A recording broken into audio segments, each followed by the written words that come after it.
Baik, Assalamualaikum warahmatullahi wabarakatuh. Perkenalkan, kami dari kelompok 2 akan mempresentasikan hasil audit yang telah kami lakukan terhadap Sistem Informasi Panduan atau SIPANDU Universitas Tadulako.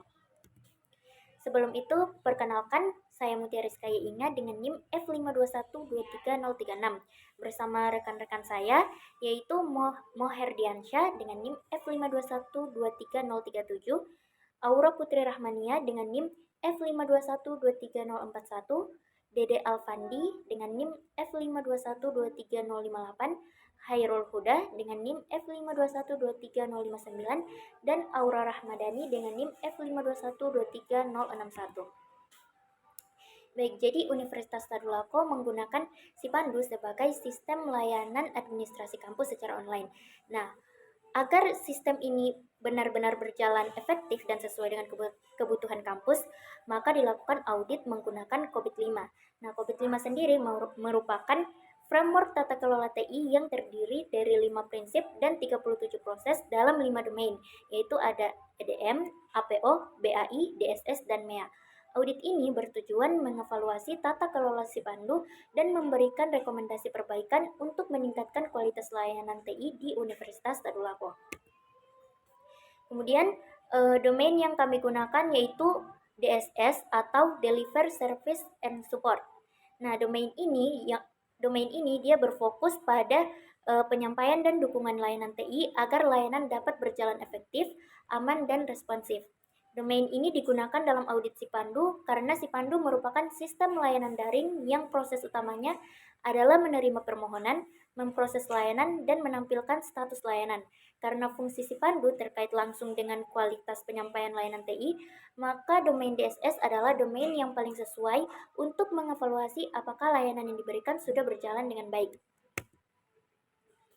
Kemudian untuk subdomainnya kami menggunakan subdomain DSS 02 yang mana berfokus pada pengelolaan permintaan layanan dan penanganan insiden, mulai dari pencatatan, penentuan prioritas, pelacakan status, hingga penyelesaian dan penutupan layanan.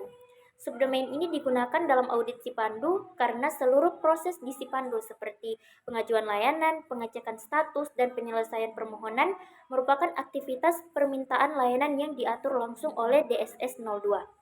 Dengan demikian, DSS 02 menjadi subdomain yang paling tepat untuk menilai efektivitas proses pelayanan di SIPANDU.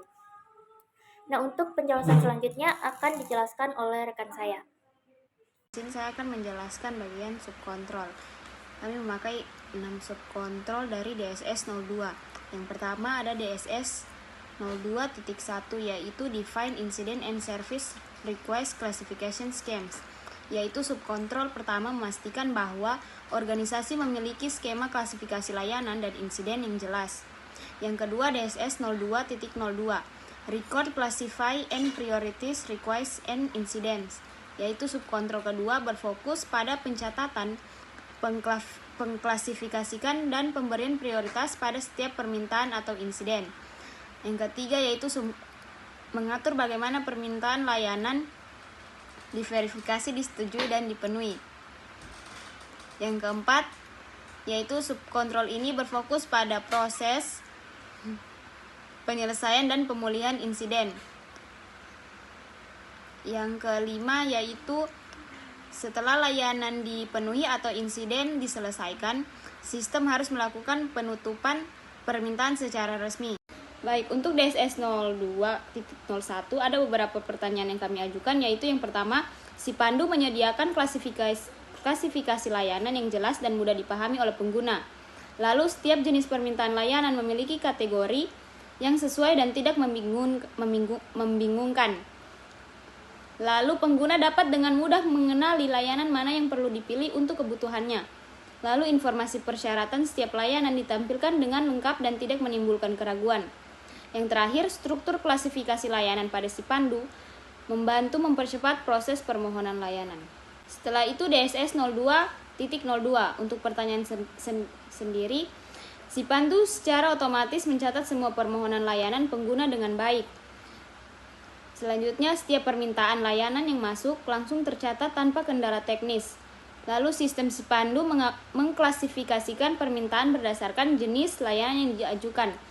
Lalu status awal permohonan layanan ditampilkan dengan jelas sehingga pengguna mengetahui bahwa permohonannya telah tercatat. Yang terakhir, informasi mengenai pencatatan dan klasifikasi layanan pada Sipandu disajikan secara transparan dan mudah dipahami oleh pengguna. Selanjutnya akan dijelaskan oleh teman saya. Oke, baik. Jadi di sini saya akan melanjutkan pembahasan dari apa yang sudah disampaikan teman saya tadi. Jadi di sini saya akan melanjutkan terkait DSS 02.02 Record, Classify, and Priorities Request and Incident. Jadi di slide ini menilai kemampuan dari Sipandu dalam mencetak, mengklasifikasi, dan memberi prioritas pada permohonan layanan. Jadi intinya sistem harus mampu menangani setiap permohonan secara otomatis, terstruktur dan transparan, begitu. Kemudian di sini ada beberapa pertanyaan yang ada di DSS 02.02 ini. Jadi Sipandu secara otomatis mencatat semua permohonan layanan pengguna dengan baik. Kemudian setiap permintaan layanan yang masuk langsung tercatat tanpa kendala teknis. Jadi semua semua permohonan yang masuk ke dalam sistem Sipandu itu harus dicatat dengan secara otomatis, kemudian juga harus tercatat tanpa kendala teknis. Nah, selanjut, sistem Sipandu mengklasifikasikan permintaan berdasarkan jenis layanan yang diajukan. Kemudian status awal permohonan layanan ditampilkan dengan jelas sehingga pengguna mengetahui bahwa permohonannya telah tercatat.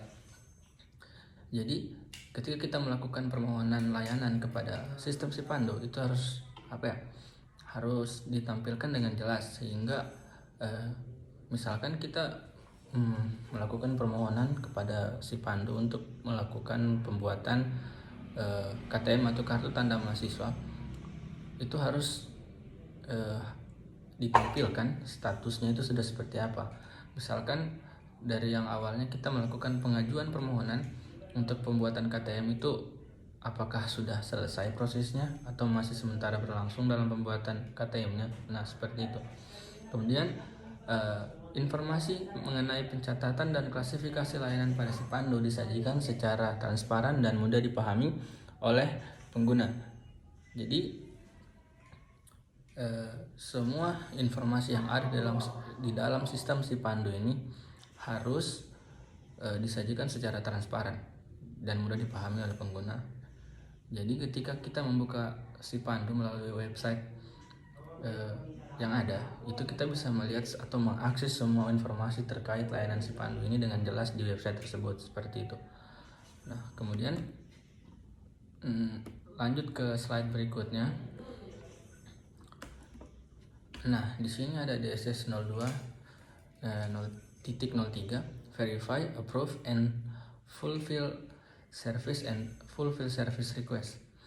Nah, jadi di slide ini berfokus pada proses verifikasi dan pemenuhan layanan di Sipandu, seperti itu.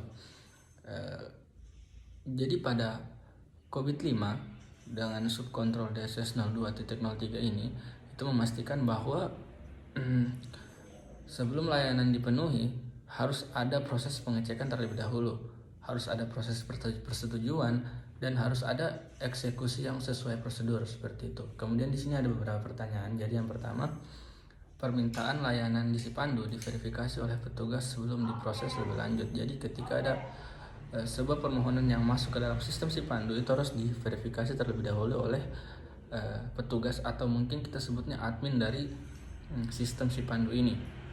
Kemudian proses persetujuan layanan dilakukan secara cepat sesuai dengan prosedur yang berlaku. Dan ketiga, pengguna mendapatkan kepastian bahwa permintaannya sedang dalam tahap verifikasi. Jadi ketika kita melakukan pengajuan permohonan kepada sistem Sipandu itu harus diberi kepastian, begitu. Jadi apakah permohonan yang kita ajukan ke Sipandu itu sudah sudah diproses atau belum? Makanya kita harus butuh dalam verifikasi ini, begitu. Kemudian pemenuhan layanan dilakukan sesuai dengan ketentuan dan alur layanan yang telah ditetapkan. Dan yang terakhir, si pandu memudahkan pengguna dalam memastikan bahwa layanan yang diajukan sedang diproses. Mungkin seperti itu yang bisa saya jelaskan. Baik, saya akan melanjutkan untuk DSS 02.05, Resolve and Recover from Incident. Nah, pertanyaannya itu ada 5. Pertama, permohonan layanan diselesaikan dalam waktu yang sesuai dengan standar layanan kampus. Kedua, petugas memberikan tindak lanjut yang jelas dan responsif terhadap layanan yang diajukan. Ketiga, penyelesaian layanan dilakukan secara profesional dan mengikuti prosedur. Keempat, kendala pada sistem si pandu tidak menghambat penyelesaian layanan dalam waktu lama. Dan 5, pengguna merasa bahwa hasil penyelesaian layanan sesuai dengan kebutuhan dan ekspektasi. Untuk DSS 02.06, Close Service Request and Incident, pertanyaannya ada 5. Pertama, permohonan layanan pada si pandu dinyatakan selesai setelah semua tahapan dipenuhi. Kedua, status selesai pada si pandu ditampilkan dengan jelas sehingga pengguna tahu bahwa layanan sudah diproses sampai akhir. Ketiga, dokumentasi layanan yang telah selesai tersimpan dengan baik dalam sistem. 4. Penutupan permohonan layanan dilakukan sesuai dengan prosedur penanganan layanan. Dan 5. Pengguna dapat memverifikasi bahwa layanan benar-benar telah diselesaikan oleh petugas. Baik, Assalamualaikum warahmatullahi wabarakatuh. Perkenalkan, nama saya Aura Putri Rahmania dengan NIM F5212341. Jadi di sini saya akan menjelaskan tentang bagaimana cara mendapatkan rumus maternity index. Jadi caranya itu kita harus menjumlahkan hasil dari skala Likert yang telah dipilih oleh teman-teman yang telah diisi pada kuesioner yang telah kita berikan, kemudian kita bagikan pada jumlah soal kuesioner. Seperti ini, contohnya 103 bagi 30. 103 ini adalah jumlah dari skala Likert yang telah dipilih. Kemudian 30 merupakan jumlah soal, hasilnya 3,43. Yang dimana WP standar dari DSS 02 itu ada 14, WP aktual 0,15%. Kemudian kita mendapatkan maternity index yaitu 15% dibagi sama 14, kemudian dikali oleh indeks kuesioner, yang dimana 0,4. 0,4 ini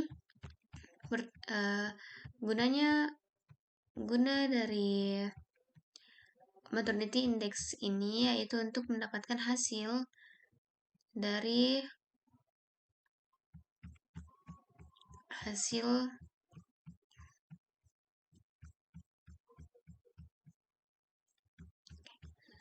mendapatkan agar kita bisa menilai level maternity dari domain tersebut. Sekian dari saya, terima kasih. Oke, baik. Assalamualaikum warahmatullahi wabarakatuh. Perkenalkan, nama saya Muhammad Ferdiansa dengan NIM F5212337. Nah, di kali ini saya akan memberitahukan bagaimana caranya menghitung maturity level domain dari yang kita pakai, yaitu domain DSS 0, domain DSS dan subdomain itu DSS 02. Nah, jadi untuk perhitungannya itu di sini kan kita hanya memakai subdomain saja, subdomain DSS 02 saja. Nah, untuk cara menghitungnya itu, menghitung maturity level domain DSS itu dengan cara kita mengambil dari nama-nama responden itu seluruh responden itu kita taruh di tabel ini. Nah, setelah itu kita nilai kematangannya itu diambil dari indeks ini, nilai indeks maturity index DSS02 yang sudah kita hitung sebelumnya. Nah, setelah itu kita masukkan semua dari nilai nama responden dan nilai kematangan itu tiap dari hasil yang kita hitung. Nah, setelah itu kita ke Excel terus, mana Excel?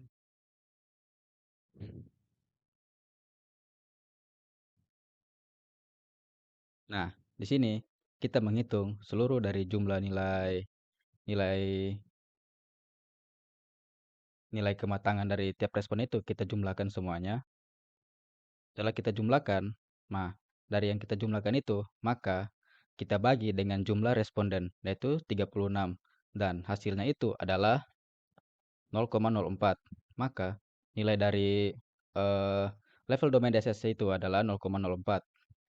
Seperti itu nilai cara menghitung maturity level domain DSS-nya. Mungkin itu saja yang bisa saya jelaskan dari cara perhitungan maturity level domain dari saya. Mohon maaf kalau apabila ada salah kata mungkin dan juga salah perhitungan. Saya akhiri. Assalamualaikum warahmatullahi wabarakatuh.